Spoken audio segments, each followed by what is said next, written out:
5 kuanzia mstari wa 16 inasema, basi nasema enendeni kwa roho, wala hamtazitimiza kamwe tamaa za mwili.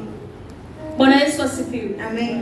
Neno linaanza kutuambia ya kwamba tuenende kwa roho. Maana umeacha vitu vyako vyote. Umekuja katika hekalu la Mungu. Hakutazama nguo ni chafu. Wiki nzima unaenda kazini.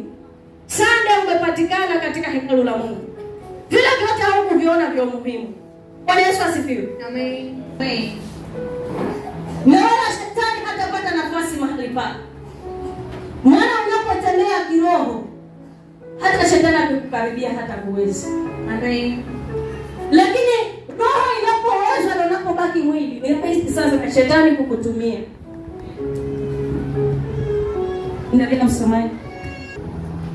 Kwa sababu mwili utamani ukishindana na roho kushindana na mwili. Kwa maana hizi zimepingana hata mwezi kufanya mnayotaka. Bwana Yesu asifiwe. Amen. Tunaona ya kwamba hivi vitu viwili huwa vinapingana sana. Roho inaweza kukuhimiza ya kwamba fanya mapenzi ya Mungu. Mwili nao na kusukuma na kwambia fanya hivi kidogo tu, alafu utaenda ukatubu. Bwana Yesu asifiwe. Inatufaa tukashinde mwili kwa roho. Amen. Hata mwili unapokusukuma uende katika damu. Lakini roho kama umeipatia nafasi, mwili hautapata nafasi mahali pale. Amen. Wewe kama ni kijana wa kisana utabaki kutunza utakatifu wako. Kama ni mama pia, ule mama wako utakuwa mwema na utakuwa kielelezo kama wenzetu kina Sara walivyokuwa kielelezo. Amen. Kama ni mzee vivyo hivyo, utakuwa mzee wa kuigwa mfano na wengine. Amen. Kama vile baba yetu wa imani Ibrahimu alivyotolewa mfano hata na Mungu. Kama alivyotolewa mfano hata na Mungu. Kwa sababu alipenda kutembea kiroho. Hakupenda kutembea kimwili. Amen. Hakutaka yani roho yake kontroliwe na mwili. Bali alitaka roho iukontroli mwili. Amen. Kwa hivyo tutembee katika roho. Amen. Ili tusizitimize tamaa za mwili. Unaweza kukwambia ya kwamba unajiangalia na kioo, lakini pale unajiona uko na kasoro. Asema mimi ni mweusi sana. Si nikatafuta yale mafuta nijipake na mimi niwe mweupe. Bwana Yesu asifiwe. Amen. Hivi Mungu alikuwa mwana lazima aliyekupatia hiyo rangi yako? Mungu alikuwa kichaa akakupatia rangi smart. Alafu unaenda unanunua sijui ni nini. Hatunajigeuza rangi. Hapa tayari umeenda kimwili, haujaenda kiroho. Amen. Aliye wa kiroho huridhika na vile alivyo. Amen. Wewe ni kijana. Umetafuta kazi miaka mingi haujapata. Tunaambiwa ya kwamba tuenende kiroho. Amen. Unapoenda kiroho moyo wako hautachoka. Yes. Hata upitie katika Mungu yuko pale anayekupatia uvumilivu. Amen. Katika kuvumilia kuna faida. Utapata kazi yako nzuri kama unataka kazi. Utapata mafanikio ambayo yanatoka kwa Mungu. Siku hizi sana vijana wengi wa kiume huwa wananaswa kwa sababu ya tamaa. Kuenenda kimwili huko. Unaingia kwa simu na wewe unasema sinijaribu. Unafikiri shetani yua kuchezea wewe akikupata. Na vile unasema ya kwamba shetani ashindwe, ukiona deliverance imeanza na wewe unakemea kisawasawa. Shetani akipata tu nafasi kidogo hivi anakumaliza kabisa. Amen. Ukitaka kumuweza shetani asikuweze. Matendo yako yote yawe rohoni. Yes. Hautatimiza kama tamaa za Mungu. Amen. Wewe ni binti ama wewe ni mama.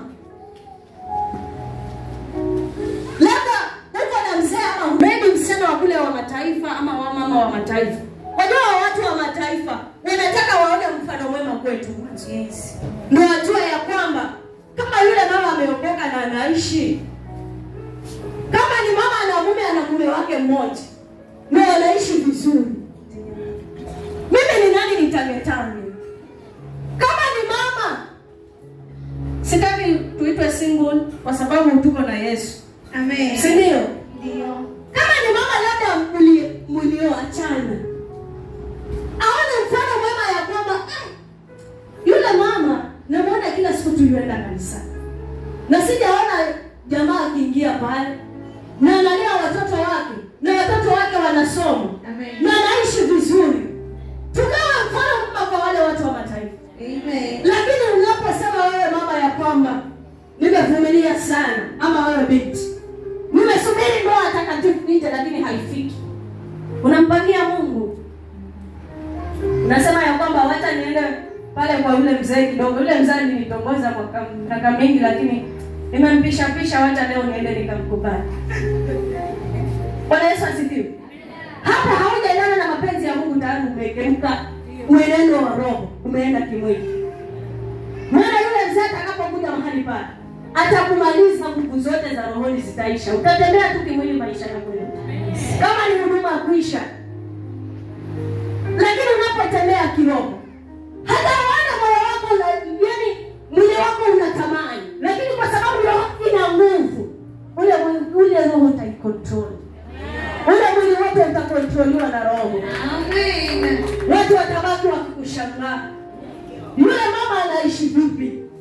Hataona kijamaa kikipiga hodi pale mlangoni. Anaishi vizuri. Hata kama ana shida lakini shida zake amemwachia Yesu. Amen. Bwana Yesu asifiwe. Amen. Anashangaa. Wanaishije? Wengine wao wanahukumiwa. Na kwa yule asitudanganye bana. Sasa wao waache wahukumu kivyao. Yes. Lakini wewe mwenyewe kwa moyo wako unajua nimesimama hivi. Ninatunza nini ndani yangu? Amen. Nataka nitembee katika roho. Yes. Nataka nienende kiroho kama neno lilivyoniambia. Amen. Bali sitaki kuzitimiza kama tamaa za mwili. Yes. Dumisha utakatifu. Kwa maana hayo ndiyo mapenzi ya Mungu. Endelea usomaji.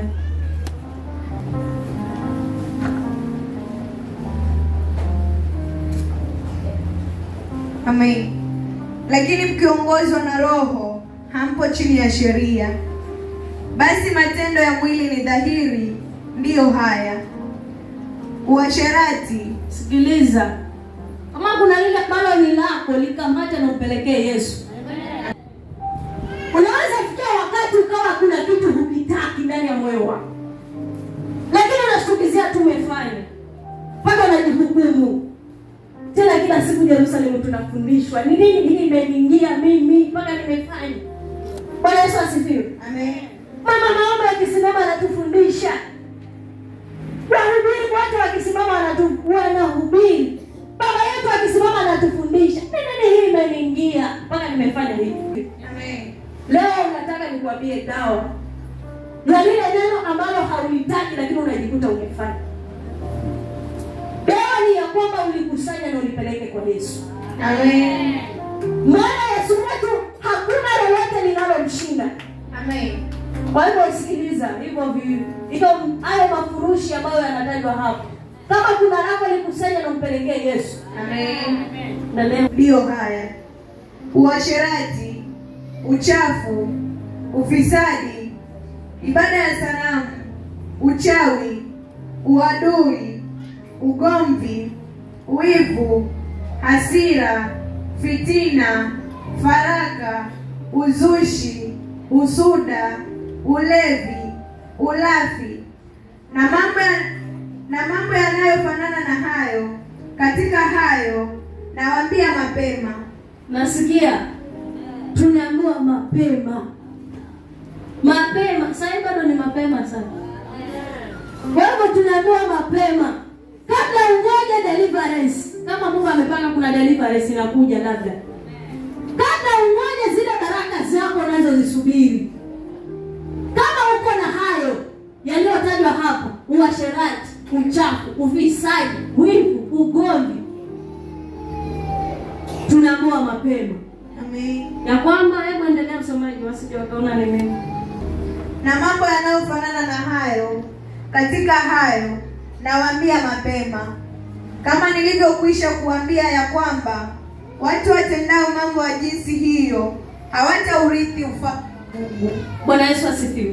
Ndio maana nimekuambia kama uko na furushi lako hapo, likusanye lipeleke mbele za Mungu. Mwambie Yesu, hili nataka uniondolee. Amen. Maana utakaponiondolea ndio nitaingia katika ufalme wa Mungu. Yes. Tuko hapa duniani tunautafuta ufalme wa Mungu. Unaona? Kwa sababu alikuwa yuko na mang'ombe. Nuhu vivyo hivyo. Zile alizofuatiwa na Mungu pale kwenye safina. Akatoa ndama za kunona na zikawa harufu mbele za Mungu. Tena tunaambiwa harufu ya manukato. Kwa hiyo unapotembea katika hali ya kumpendeza Mungu, unapotembea katika hali ambayo si ya kimwili bali ni ya kiroho, hakika utafanikiwa. Maana kuna baraka kwa wale wanaojitunza ni kwa ajili ya Mungu. Amen. Kuna baraka kwa wale wanaopukana na uovu ni kwa ajili ya Kristo Yesu. Amen. Endelea. Lakini tunda la Roho ni upendo. Nasikia tunda la Roho hilo. Kwa hivyo kama umeachana na lile furushi lile la kule la kimwili, sasa kusanya furushi la kiroho. Amen. Likumbatie. Kwa sababu lile la kule ndio lilikuwa linakuzuia hauwezi kukaa na upendo ndani yako. Yes. Wewe umebeba chuki, upendo utaupata sangani. Umekusanya furushi la washerati, utabeba upendo sangapi? Umekusanya furushi la ufisadi, neno upendo litakujaje kwako? Umekusanya furushi la ugomvi, kitu kidogo mama umeenda kushika kiuno, tanitambua mimi ni nani? Utanijua. Unaonekana hunijui vizuri. Wacha Yesu akujue vizuri. Unataka kujulikana na mwanadamu akupelekewa. Amen.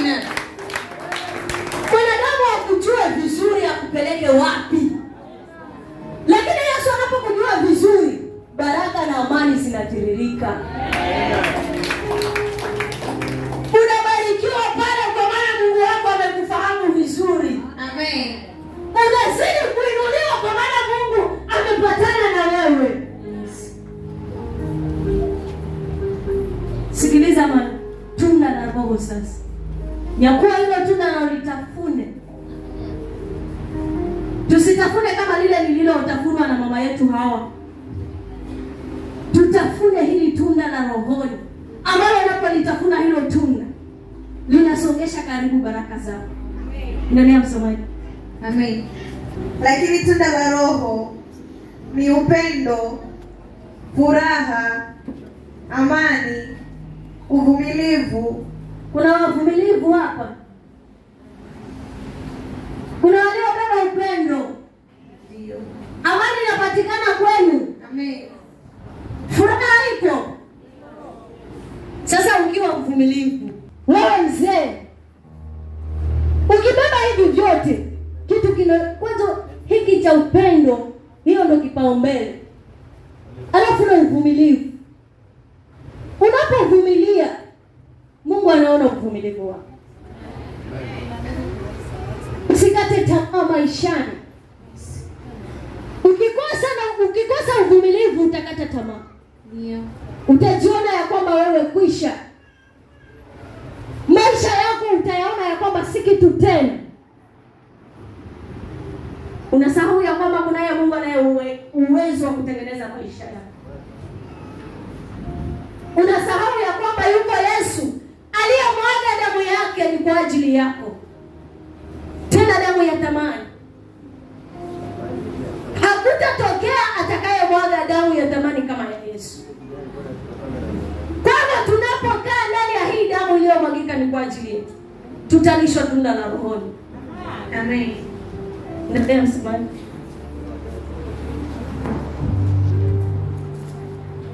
Amen. uvumilivu, utu wema, fadhili, uaminifu, upole, kiasi. Juu ya mambo kama hayo hakuna sheria. Bwana Yesu asifiwe. Amen. Kwa hivyo ni hivyo tu na hakuna sheria. Wala hivyo hautatenda mambo ya kimwili. Sheria ije tena ijefuate nini? Na wewe unatembea sawa sawa na vile Roho anavyotaka. Utafanikiwa tu. Utaona baraka zinatiririka kwako. Utaona amani inakuja kwako. Amen. Mpaka utakuwa mwimbaji na wewe kama yule aliyeimba, baraka nyumbani, baraka kazini zinatiririka. Na wewe utakuwa unaimba mama, umekuwa mwimbaji. Unaimba kijana, umekuwa mwimbaji. Unaimba mzee, umekuwa mwimbaji. Sio nyumba za kumuuliza Mungu uko wapi? Hata umejawa na shida kibao. Wangu, uko wapi? Njoo niokoe. Anakuona Mungu. Ni wewe mwenyewe tu bebe tunda la rohoni.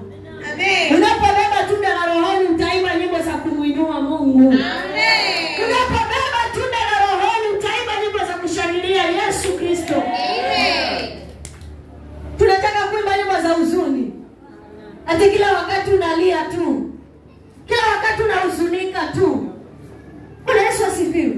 Amen. Hebu tukule tunda la rohoni ili tukaimbe nyimbo za sifa. Amen. Za kumwambia haleluya Bwana, ni asante. Amen. Kwa yale umetenda ni asante. Amen. Hapa nilipo najua si kwa nguvu zangu bali ni wewe. Amen. Turudishie Mungu sifa Bwana. Kwa sababu umetembea kiroho. Umeachana na vijitabia vya mwili. Ambavyo vitakutenganisha na ufalme wa Mungu. Ambavyo vitakutenganisha na kuona uso wa Yesu Kristo. Amen.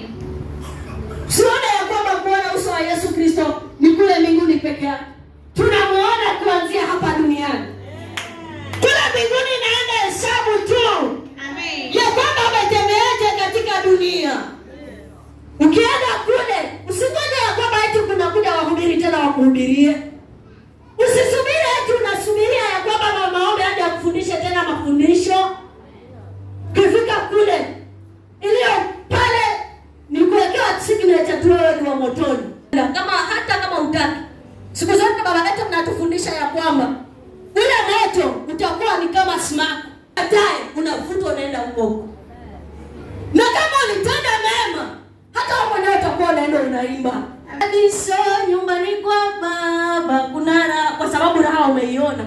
Amen. Lakini unapotembea kimwili utalia kusaga meno. Maana ndivyo maandiko yanavyotuambia. Tuko tayari kwenda kusaga meno. Ati tutasaka hapa duniani alafu tukifika mbinguni Yesu atukatae. Atakwambia sikujui. Ni kweli hivi ulihubiri Yerusalemu. Uliimba. Lakini mbona mimi sikujui? Bwana Yesu asifiwe. Amen. Afadhali usijulikane na wanadamu hapa duniani. Wakushangae. Umechukua uamuzi mgumu. Mpaka wale wakishangaa wakikuangalia wanawashwa vichwa. Kwani huyo mama amechanganyikiwa? Mpaka naenda kanisani kuanzia asubuhi mpaka jioni. Amen. Unajua wanapochukua uamuzi kwa Yesu, wao mataifa wanakuona kama kichaa. Afadhali huwa kama kichaa kwa wanadamu. Lakini mbele za Kristo upate kibali. Mbele za Yesu kautazama uso wake. Amen. Mbele za Yesu Bwana. Amen. Siku moja tukafundishwa na baba yetu wa kiroho, akatuambia ya kwamba bali tuwe wana mbele za Yesu. Yes. Tusiwe washirika, bali tuwe wana. Amen. Unapokuwa mwana siku zote, yule mzazi wa dunia hii huwa anathamini sana watoto wake. Kama ni baba mwenye roho tu ama mama mwenye roho tu. Ukiona yule mwenye yuatukulia watoto wake vibaya, huyo ni mchawi. Ametajwa huku, furushi lake liko huku kwa matendo ya kimwili. Lakini yule mzuri, huwa mtoto wake chochote atamwambia baba ninataka hii, hata kama hana kitu. Nyumbani akakope. Ama kama hataenda kukopa atakosa amani. Mwanangu ameniomba hiki na sina kitu, nitafanyaje? Lakini Mungu wetu yeye vyote viko katika mikono yake. Amen. Tunapomridhisha na yeye atamimina tu baraka kwetu. Hatutakuwa na mapungufu. Amen. Lakini zinakuja kwa wakati wake. Yes. Usijione ya kwamba umeomba haujajibiwa kwa kata tamaa. Ukaanza kusema lile tatizo lililonileta Yerusalemu hata halijaondoka bado. Nafanya nini hapa? Ni nini nasubiria? Haujui wakati wa Mungu. Mungu hapangiwi. Bwana Yesu asifiwe. Amen. Watumishi wa Mungu hawapeani. Anayepeana ni Mungu. Kazi ya mtumishi ni kuomba, asubirie mbingu zinene. Amen. Na ile mbingu itanena kwa sababu ya matendo yako. Yes. Mbingu itanena kwa sababu ya matendo yako na imani yako. Amen. Pale kwa kusema ya kwamba imani bila matendo imefanya nini? Imekufa. Akiwa na imani kubwa sana. Lakini unamaliza yale maombi kwa sababu ya matendo yako. Unamaliza nguvu yale maombi na ile imani ya mtumishi kwa sababu ya mwenendo wako. Kwa hivyo tuenende vizuri. Tuenende kiroho. Ili mtumishi wa Mungu anapoomba mbingu zikafunguke ni kwa ajili yetu. Amen. Yule mama aliyetabiriwa na Elisha alipokea. Maana alikuwa yuko sawa mbele za Mungu, mpaka Mungu mwenyewe akiangalia naona huyu anahitaji tu karama ya mtumishi wangu pekee yake. Ana pia alipomiminika katika madhabahu ya Eli, mpaka Eli akamuona, huyu vipi huyu wana? Mbona leo hakuja hali ya kawaida? Ana nini? Alipomweleza Eli ya kwamba kwa sababu Eli alisema, "Kwani umelewa?" Akamwambia, "Sijalewa, bali nimemimina moyo wangu kwa Bwana." Amen. Alipoamua pokea mama yangu, alipoenda huko akapokea. Yes. Na sasa tunamuita Samueli. Samueli ni mtoto wa Ana. Amen. Kwa hivyo tukitaka mbingu zikafunguke, watumishi wanapoomba tukajibiwe, tutembee sawa sawa na mapenzi ya Mungu. Amen. Malizia. Na hao walio wa Kristo Yesu wamewasulubisha mwili pamoja na mawazo yake mabaya na tamaa zake. Bwana Yesu asifiwe. Amen. Tunakuwa wale walio wa Kristo Yesu. Washamsulubisha mwili. Wananyenyekea wakitaka kujazwa rohoni. Wananyenyekea wakitaka kuinuka kiroho. Bwana Yesu asifiwe. Amen. Ni kweli sote tuko katika dunia hii. Tunahitaji kufanikiwa, si ndio? Ndio. Lakini kule kufanikiwa, ukitaka kufanikiwa, tulia ndani ya Yesu. Yesu yuko navyo vyote. Alituamuru ya kwamba vyote vimewekwa mikononi mwake. Shida iko wapi wa Kristo? Shida iko wapi wateule? Mpaka tunaenda kufanya watumwa na shetani. Unafikiri vya shetani ni vya milele? Hapana. Sasa mwanzo huyu yani wewe kama angalia shetani mwenyewe alifungiwa nyumba yake huko nayo kwa sababu hajalipa kodi. Alafu wewe kijana unapata nguvu gani tena za kwenda kujiunga na Illuminati? Unapata ujasiri gani tena wa kumwacha Mungu na kwenda kufuata shetani? Unapoenda kwa mganga unafuata shetani. Unapofanya fitina unafuata shetani. Tuambiane ukweli, kwa Mungu hakuna fitina. Katika hii dunia vitu ni viwili. Aidha ukubali kuongozwa na Roho, utembee katika njia za Yesu Kristo. Ukubali kuongozwa na mwili, utembee katika njia za shetani. Wewe ni mfitinaji, unafitinisha wenzako. Umulafi. Yaani wewe vile vitu vibaya unavifuata. Na baba yako mwenyewe alifungiwa kodi. Je, wewe si utaisha? Utaisha? Usipotulia kwa Mungu utaisha. Ni hana lolote. Ukienda chochote, ukifuata kukaa vibarazani na kuwaunganisha wamama wenzako, hakuna chochote chenye utafanikiwa pale.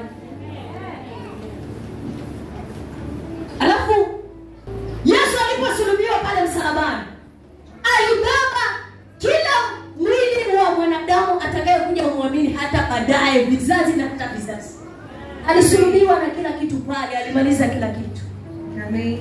Kwa hivyo ni mimi na wewe tu tukubali kumkumbatia Yesu. Yes. Na tunapotembea kwa Yesu, tusipokata tamaa. Kama endelea kidogo, kuna mahali panasema tusipozimia mioyo. 25. Ndio.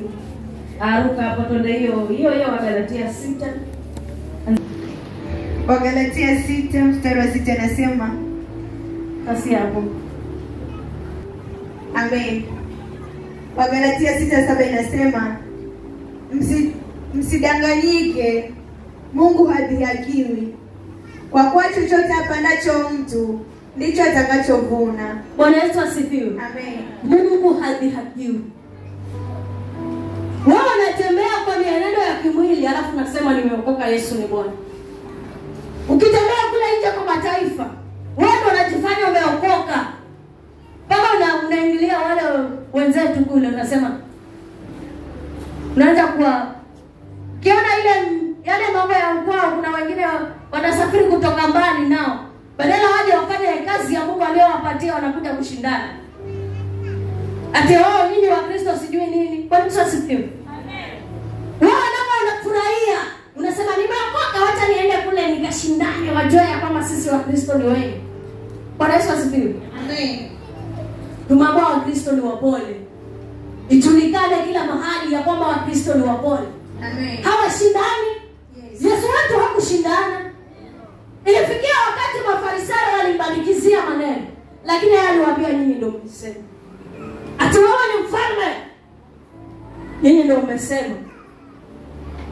Ati umesema watu wasilipe kodi kwa Kaisari. Yesu alikuwa mpole mahali hapo.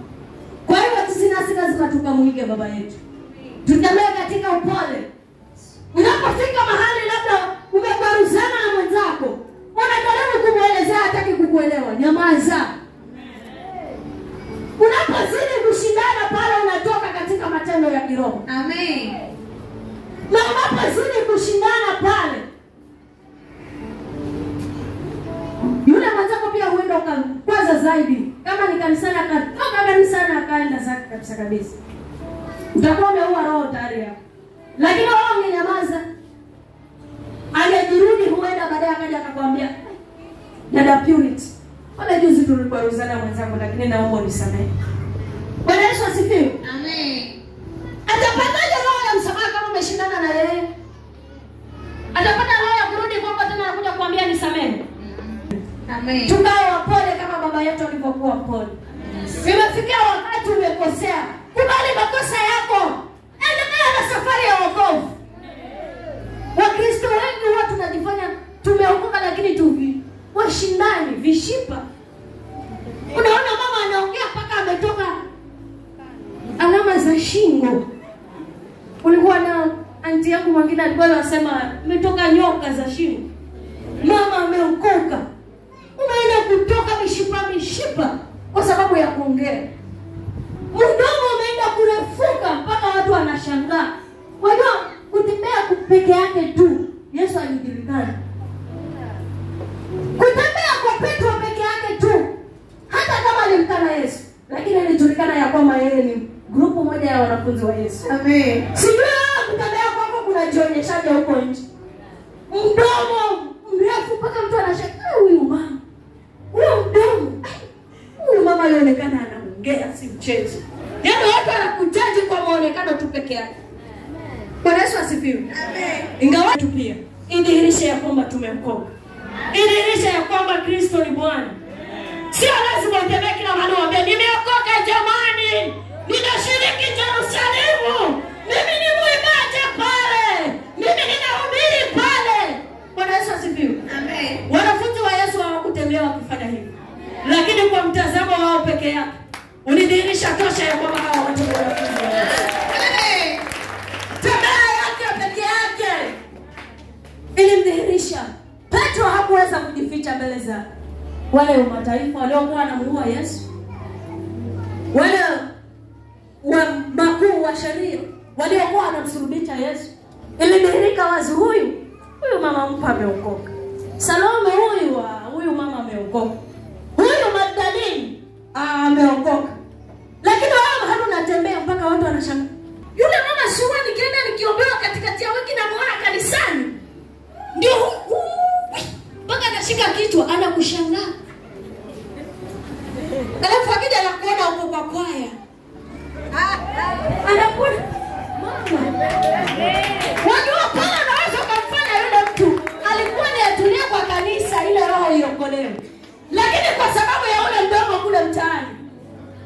kondoo anaenda.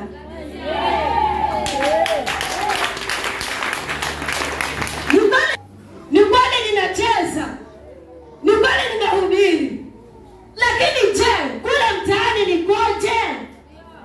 Wajua ukitaka kudhihirika ya kwamba pale watu wengi wao wameokoka, ile siku ya Sunday wa Kristo wengi wao wameokoka. Hiyo. Paka ukimshika atamwambia haleluya, Yesu ni Bwana. Ameokoka. Unajua wokovu? Yaani ameokoka. Mpaka ukijaribu kumwongelesha na kutolea amri 10 za Mungu. Pata kule mtaani. Mpaka huko. Kama ni mama na biashara, utashangaa hapo kwa biashara au customer. Utashangaa anajibu customer bila anavyotaka. Mara 10 wewe Mkristo. Wako customer visunzi hata mwana kukutana nao huko mtaani. Lakini mimi huwa nikikutana nao, sitaki kujisifu uone ya kwamba ati mimi sijui ni mtakatifu sana, sijui najua kujibu watu sana. Mungu ndo anajua. Amen. Mungu ndo anajua wokovu wangu. Amen. Akikuongelesha vibaya, unaweza kumpata kama saa hii hakuna mchicha. Unaweza kumtolea mchicha na mchicha haka. Ni mna tamaa sana nyinyi wauzaji. Mna tamaa sana nyinyi kina mboga. Sitaki mboga, sasa mimi nitakula mboga ngapi? Mimi namwambia hakuna mboga. Saa hii hakuna mboga, hakuna mamangu, hakuna kabisa. Ndio kama naona nakudanganya, nenda pale sokoni hujamoka angalia. Wengine namtolea mboga na kwamba hii hapa hata nafunga vizuri. Unafunga vizuri kwa sokoni, nilienda nikaona kana funga kadogo. Yaani mpaka mimi mwenyewe nikashangaa. Sasa wanashangaa wote ni wanadamu, lakini kuna njia ngapi? Mbili. Kuna yule anayeelewa na kuna yule ambaye haelewi. Sasa katika njia ya Ukristo, ukishikana na yule ambaye haelewi, wewe umeokoka mama, kuwa mpole. Amen. Wewe umeokoka kijana, kuwa mpole. Amen. Wewe mama umeokoka, kuwa mpole. Amen. Usianze kujipiga kifua. Ukasema atanijua mimi ni mwanaume kweli. Hanijui. Anafikiri nilikuja Mombasa bure. Wacha nimuonyeshe kilichonileta Mombasa. Bwana Yesu asifiwe. Amen. Hatuko hapa kwa kujulisha watu vile tulivyo ndani ya mioyo yetu.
Mahubiri mazuri, mafundisho mazuri ya kutujenga na kutupandisha kiwango cha